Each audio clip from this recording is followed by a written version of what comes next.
الله من الشيطان الرجيم. بسم الله الرحمن الرحيم. يا أيها الذين آمنوا اتقوا الله حق تقاته ولا تموتن إلا وأنتم مسلمون.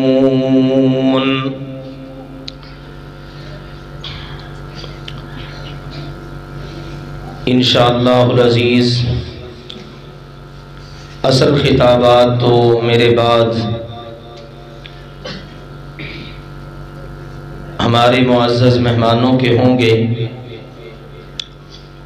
میری مراد بلبل پاکستان محترم جناب قاری اسماعیل عتیق صاحب جو ہمارے درمیان تشریف فرما ہیں، اللہ تعالیٰ ان کی آواز میں، ان کے سوز میں مزید برکتیں عطا فرمائے. اسی طرح انشاءاللہ العزیز عظیم داعی اور مبلغ محترم جناب مولانا نواز چیمہ صاحب بھی آپ سے ہم کلام ہوں گے. میں بس انتہائی اختصار کے ساتھ یہ جو ابتدا میں مختصر سا میں نے آپ کے سامنے خطبہ پڑھا اور ایک آیت پڑھی، اس کے تناظر میں موقع کی مناسبت سے چند باتیں کروں گا اللہ کی توفیق سے. سب سے پہلے تو اللہ تعالیٰ کا ہم شکر ادا کرتے ہیں کہ ماشاءاللہ اللہ تعالیٰ نے ہمارے بھائی عبدالعزیز موسیٰ اوڈ ان سے اور ان کے ساتھیوں سے کام لیا اور اللہ کا یہ گھر بن چکا ہے اور الحمدللہ آباد ہے. اگرچہ ابھی تک اس آبادی کو اور اس مسجد کو بجلی نہیں ملی، انشاءاللہ آج ہمارے معزز مہمان خصوصی دعا کریں گے اور انشاءاللہ بجلی بھی لگ جائے گی اللہ کے فضل سے انشاءاللہ العزیز. بزرگوں کی دعائیں لیا کریں، مسافروں سے دعائیں کروایا کریں، مسافر بھی ہو، عالم بھی ہو، دین کا خادم ہو، انشاءاللہ ہمارا یقین ہے دعا کی قبولیت میں کوئی شک نہیں ہے انشاءاللہ تعالی. تو اللہ کے فضل و کرم سے ان بھائیوں نے یہاں پر یہ اللہ کا گھر آباد کیا. ماشاءاللہ رمضان میں دیگر مواقع پر یہ چراغ جلا ہوا ہے اور الحمدللہ ضیاء کالونی کے اندر اور اس ارد گرد کے علاقے کے اندر یہ بہت کام کر رہا ہے. اللہ تعالی ہمارے بھائی عبدالعزیز کو اور ان کے تمام ساتھیوں کو بہت زیادہ جزائے خیر عطا فرمائے. اوڈوں کی تو ویسے بھی ماشاءاللہ اللہ کے فضل و کرم سے ایک تاریخ ہے. ہماری یہ جو مسجد القدس ہے جہاں پر میں خدمت کر رہا ہوں، یہ بھی ماشاءاللہ اس کے بانی اور اس کے کرتا دھرتا یہ اوڈ برادری ہی تھی الحمدللہ. تو اللہ سبحانہ و تعالی ہمارے وہ بزرگ جو دنیا میں نہیں رہے ان کی قبروں کو اللہ جنت کے باغ بنا دے، ان کی خدمتوں کو اللہ قبول فرما دے، اور ہم جو زندہ ہیں اللہ ہمیں بھی بھرپور محنت کرنے کی توفیق عطا فرمائے تاکہ ہم کہیں ان سے پیچھے نہ رہ جائیں. ٹھیک ہے نا جی؟ وہ تو آگے نکل جائیں اور ہم پیچھے رہ جائیں. دعا کیا کریں اللہ ہم سے بھی ایسا ہی کام لے لے کہ ہم اور وہ سارے اکٹھے ہی اللہ کی جنت فردوس کے مہمان بن جائیں. خوشی کی بات ہے ماشاءاللہ اشتہار آپ نے جیسا کہ پڑھا، عبد الرحمن بھائی کے بیٹے عمر کی شادی کے موقع پر یہ پروگرام رکھا گیا ہے. میں حقیقت ہے عبد الرحمن بھائی کو اور عمر بھائی کو سلام پیش کرتا ہوں کہ خوشی کے موقع پر، شادی کے موقع پر لوگ کرتے ہیں ناچ گانا. آپ کو پتہ ہی ہے کنجریاں نچاتے ہیں، کنجروں کو نچاتے ہیں، اداکار جو حقیقت میں بدکار ہوتے ہیں ان کو لاتے ہیں اور لاکھوں روپیہ ان کو دیتے ہیں اور اپنی دنیا بھی تباہ کرتے ہیں، اپنی آخرت بھی تباہ کرتے ہیں. تو الحمدللہ ایسے حالات میں سلام ہے اور دعا ہے عبد الرحمن بھائی کو اور ان کے رخت جگر عمر کو، اللہ ان کو یہ شادی بہت مبارک فرمائے، ان کو اللہ تعالیٰ دنیا اور آخرت کی ساری خوشیاں نصیب فرمائے.